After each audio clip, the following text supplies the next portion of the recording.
Hi, and welcome back to my channel. I'm Kayla Barnes-Lentz. I'm an expert in female longevity. I've been studying the topic for over a decade. I speak all around the world on this topic. I own a longevity medicine clinic, and I believe I'm one of the most measured women on the planet. I've released all of my labs publicly so you can see what I've done and what my results have been. But today, I want to really focus on the basics of female longevity. What are the core pillars of health that are going to get you, 85, 95% of the way there?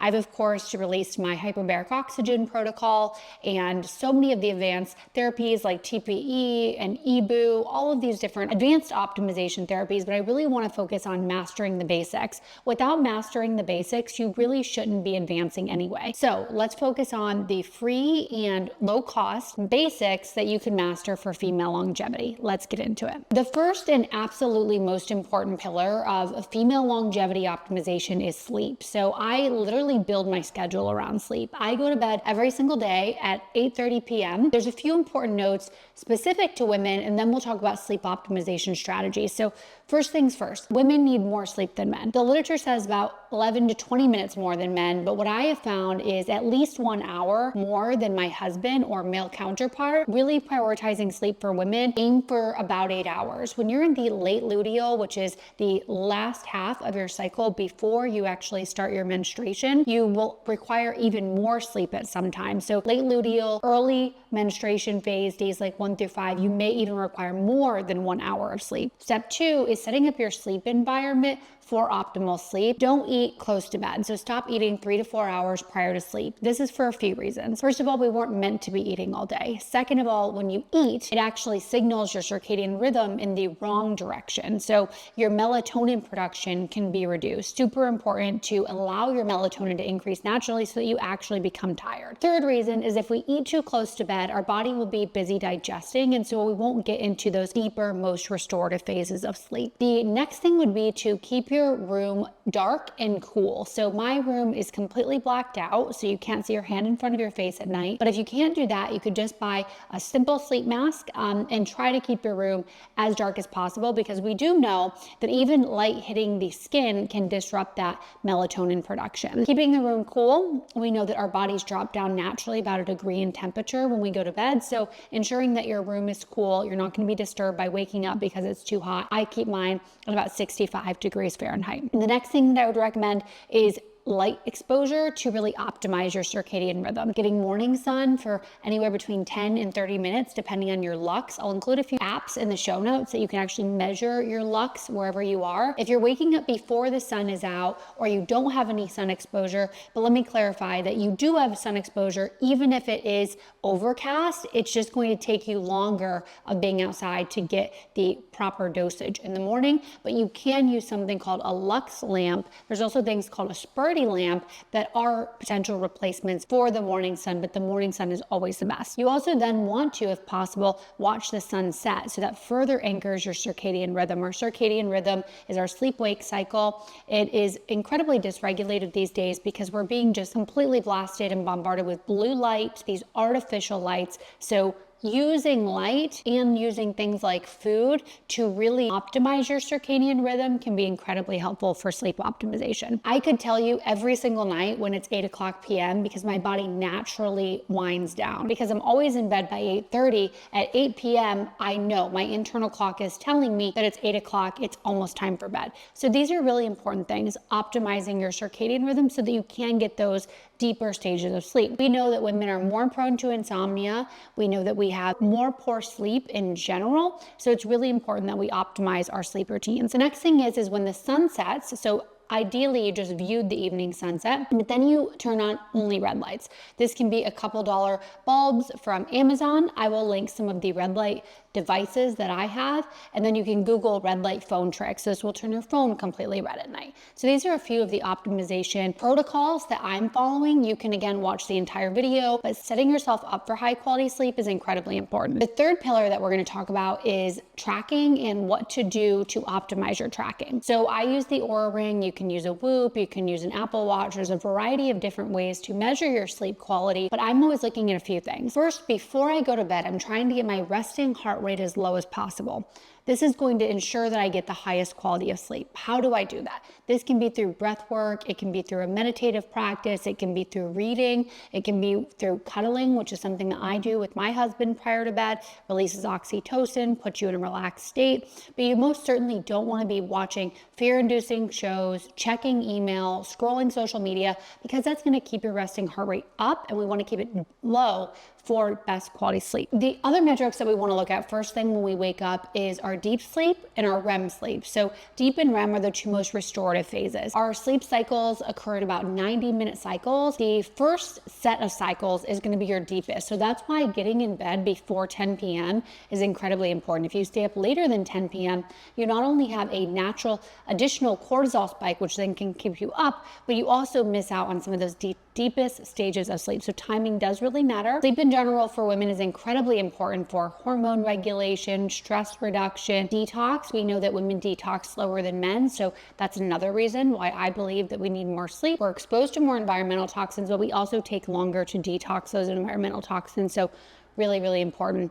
So going back to the metrics, we're looking at deep sleep, REM sleep. You want to aim for at least an hour and a half, ideally 2 hours of each of those different stages of sleep. We also want to look at something called HRV, or heart rate variability. And that's going to be an indicator of the amount of stress on your body. Heart rate variability is the time in between heartbeats. So if you think about a heart beating really fast, there's going to be a very short period of time in between those heartbeats. If it's beating slowly, there's going to be a longer period of time in between those heartbeats. HRV is related to your resting heart rate in general, because obviously there's a relationship between how fast the heart's beating and how much time is in between those beats. We'll talk more later about what to do to optimize your HRV. I'm also going to be doing an additional video, because this question has been asked so many times. How have I taken my cardiovascular age in the Oura Ring from -6 years to -11.5 in 6 months? That's that for sleep. Again, you can watch some of my entire videos. It'll drop in the show notes about my wind down routine, but those are really the basics. The next low cost, or can be low cost, basics of longevity is nutrition. So you truly are what you eat. Food is so much more than just calories, it's information. And personally, I would rather be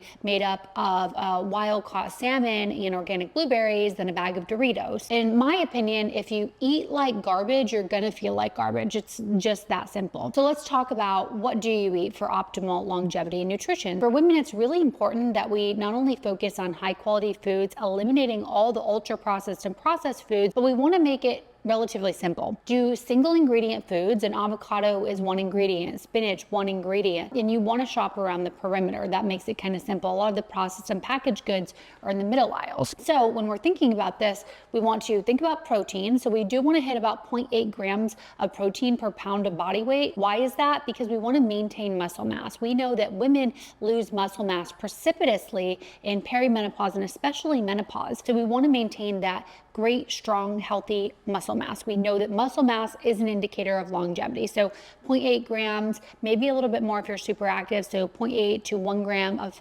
protein per pound of body weight.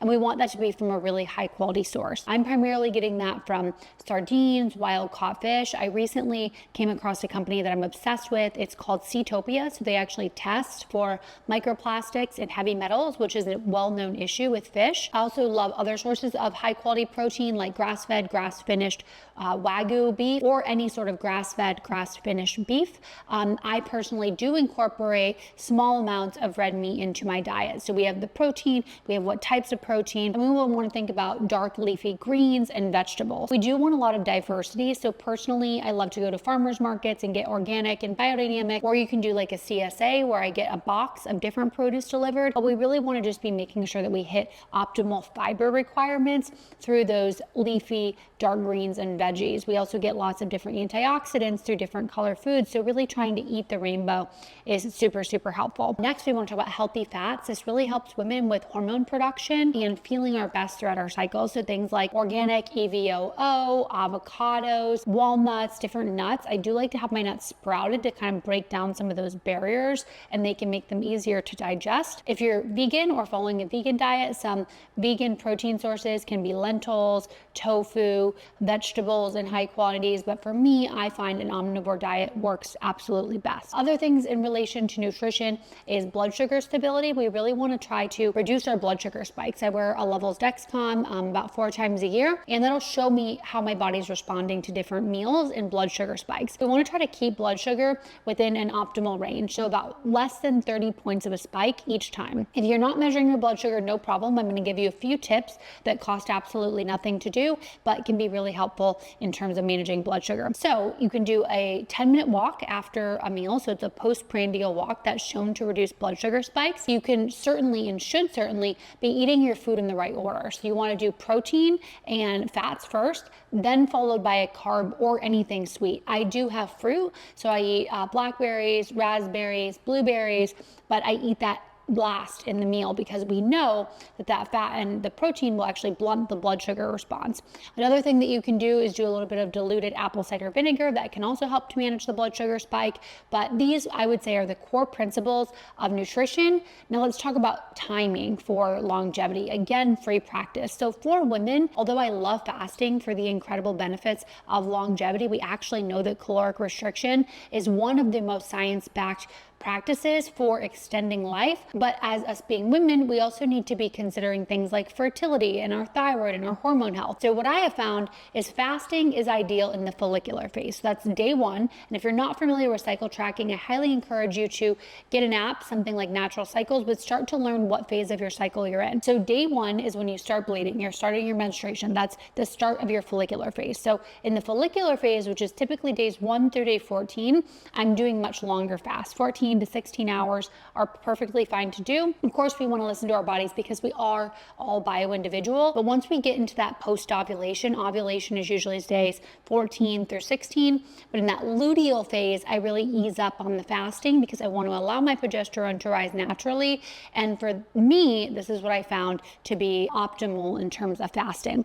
If you're in perimenopause, it's a bit different because your hormones are kind of all over the place. So you want to just listen to your body, but you could follow something similar. When you get into menopause, our hormones are much more stable. Hopefully at this point, you're on something like a hormone replacement therapy, but then you can go back into fasting a little bit more often and more intensely than we did while we were menstruating. Those are my basics of nutrition: healthy fats, single ingredient foods, eating until you are full, not overeating, of course. And I want to mention a couple other things actually for cycle optimization with nutrition. So in the first few days, days 1 through 5, the bleed phase, I'm actually incorporating more red meat because we know that we're losing iron. We also know that we're a little bit more insulin sensitive in the follicular phase and then a little bit less insulin sensitive in the luteal phase. So this means that our body's not using insulin as well. We will have more spikes in our glucose. So less spikes in the beginning, more spikes in the second half. But it's important to think through that we are craving more carbohydrates in the second half, the luteal phase, and it actually helps to build our uterine lining. What do we do? Because that sounds kind of confusing, and it actually is. So the way I handle this is that I'm still eating carbohydrates and maybe even slightly increasing carbohydrates in the luteal phase, but I'm always making sure that they're the smart carbohydrates or slow digestion carbohydrates. So these are things like vegetables, these are things like purple sweet potatoes, but I'm not grabbing any of the processed, ultra processed, refined carbohydrates, even though you might crave them in these phases. And we've kind of like normalized this as women that you want to load up on carbs in the luteal phase. You still really do want to manage it because we know that we're not as insulin sensitive. That's my thoughts on nutrition. Always choosing the highest quality possible, organic and biodynamic when possible. If not, you can refer to something called the EWG. Look at the Dirty Dozen and the Clean 15. The Dirty Dozen, we always want to buy organic. The Clean 15 are a little bit safer to buy more conventional. So that's nutrition. So far we have sleep, optimizing that. Costs nothing. We have nutrition, could cost a little bit, but can be really well managed and kept at a lower cost. And now we're going to move on to the third thing, which is exercise. I think of muscle as like a metabolic spank. We know that metabolic dysfunction is just running completely rampant, and specifically in women. The more muscle, the better that your metabolic health can be. So really, really important. Also adding muscle for strength. We know that grip strength is a major longevity biomarker. We also want to think about adding muscle for our brain health, health, our hormone health, and our bone health. We know that bone health can really be impacted through perimenopause and menopause, so we want to start looking at bone health as early as possible. But let me talk to you about how I develop my workout programming. By the way, I do have a female longevity community. It's only women. It's the first community of its kind where I update my workout protocols and walk you through step by step everything that I'm doing Monday through Sunday, and I update that as I change my personal protocols. You can also connect with like-minded women. There's over 25 different courses in there. I highly recommend it if you're interested in diving deeper into this. This is how I think about my workouts. So I'm thinking about strength, I'm thinking about my cardiovascular system, I'm thinking about improving VO2 max, which is a measurement of oxygen usage in the body. I'm thinking about mobility, flexibility, and improving power. So what does that look like practically? Today is Monday. This morning I did deadlifts and squats, great for the bone density, great for the muscle mass, a little bit of shoulder and a little bit of bicep. I'm not really interested in growing my biceps much, so it was a very light workout. Then I followed that with mobility and stretching. Tomorrow is going to be a VO2 max training day, so I'm going to be doing 4 minutes of all out, about 90 to 95% of max heart rate, followed by 6 minutes of recovery. So this would normally be called a Norwegian 4x4. If you're a man watching this video, you could just do 4 minutes all out, followed by 4 minutes of recovery. But if you're a woman, the literature is actually pointing to us needing a bit more recovery time. So you're doing 4 minutes all out, followed by 6 minutes of rest, and repeating that 4 times. That's the VO2 max training protocol. I'm going to be, in general, hitting 3 to 4 days per week of strength training. I'm going to be, in general, hitting at least 3 days of cardiovascular training. I'm going to be hitting at least 300 minutes per week of low-level movement. For me, that looks like long walks in my neighborhood, getting a sufficient amount of zone 2 exercise as well. So there's zone 1 through zone 5. Zone 2 is a walking speed that you could hold a conversation, but that you'd be fatigued or out of breath. You would be out of breath while doing so it's difficult to hold a conversation. Zone 5 is that all-out training. So we want to be hitting all of those different levels throughout the weekly training protocols. I will include a link to what my current training protocol is, but essentially we're hitting strength, we're hitting power, we're hitting VO2, we're hitting cardiovascular, mobility, and stretching. When it comes to these HIIT training sessions or the power section, it's really incredible because when women do HIIT, you want to be careful, because if you're under a ton of stress or you're maybe in days 1 through 5 of your phase, you might not feel up to it. But based on when you're ready, this HIIT training is incredible for our mitochondrial health. We know that the ovaries have one of the highest concentrations of mitochondria in the entire body. So when we really push our body with the VO2 max training and the power or the HIIT training, it actually induces something called mitophagy, which is the removal of damaged mitochondria, and something else called mitochondrial biogenesis, which actually increases the amount of mitochondria. And we know that we want better mitochondria. So without a doubt, we need to be focusing on sleep, nutrition, and exercise. And now we're going to move on to stress management. Okay, so next we're going to talk about stress management. This is another free practice, but it's incredibly important to women. So we know that women experience higher levels of stress than men. And as a personal kind of story, I've been really analyzing my Oura Ring stress data versus my husband's, and he spends almost his entire day in Restored. Now, my husband is an incredibly high-functioning CEO, business owner, so he's certainly not just taking it easy. So it's incredible to see the difference of how we perceive stress. My baseline stress levels are simply just higher, so it shows that the research is playing out in my real life. Reducing stress is something that I'm super focused on this year, and us as women have to be focused on. So what does that look like? We need to be doing intentional stress reduction practices. First of all, you can look at your levels of stress if you are interested. So we can measure things like cortisol, we can look at the Oura Ring, and cortisol is good. So we should have cortisol. We need it to live, we need it to have energy. So I'm not demonizing cortisol in any way, but we need to implement these intentional stress reduction practices. So for me, that looks like prayer in the morning. I am a Christian. I believe that my relationship with God really helps to reduce my stress overall and give me more peace. But you can also do things like meditation and a gratitude practice and breath work. If you're using Oura, you can actually use the feature that can help to put you into Restored, but it's basically a breath work or a meditation. Other things that I really love for reducing stress are long walks in nature. We know that nature bathing and making contact with the earth actually help to reduce stress overall, in addition to all the practices we already discussed. So eating well, sleeping well. We know that only one night of poor sleep can decrease everything from your natural killer cells, which are helping to fight off cancer, really increasing baseline cortisol and stress levels. So when you eat well, sleep well, and move your body, you're going to have better stress management in general. And the last thing I want to mention too is, who are you surrounding yourself with? It's really important to have an attitude of gratitude, but also mentally be at peace. And if you have a ton of individuals, or even one individual that has a toxic personality that is constantly inducing stress in your life, your environment is incredibly beneficial. Trust me, I get it. I've kept some toxic people in my life longer than I should have. As I have phased those people out, I've watched my baseline stress levels decrease. Really, really important. I'm not saying to just drop someone if they're in a hard time. Of course, we want to be there for people. We want to be loving to them. But if they are continually evoking emotions of stress and increasing your cortisol, then I recommend considering to remove those people from your life. So we know that being lonely is as dangerous to your health as smoking. This is why it's super important for us to prioritize social connection. And if we can't drink because of health, and we have to go to bed early, and we can't go to parties, then how are we supposed to have fun, right? Well, first of all, the broader question is, how do we rethink about fun?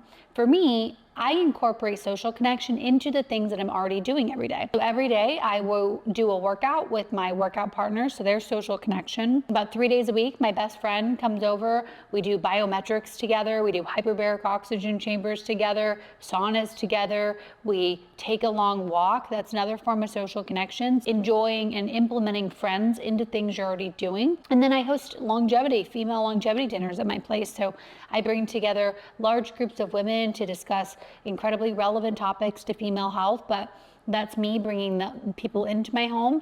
I also do a weekly Bible study with another group of amazing women. There's always ways to incorporate hangouts with friends, and it's super, super important.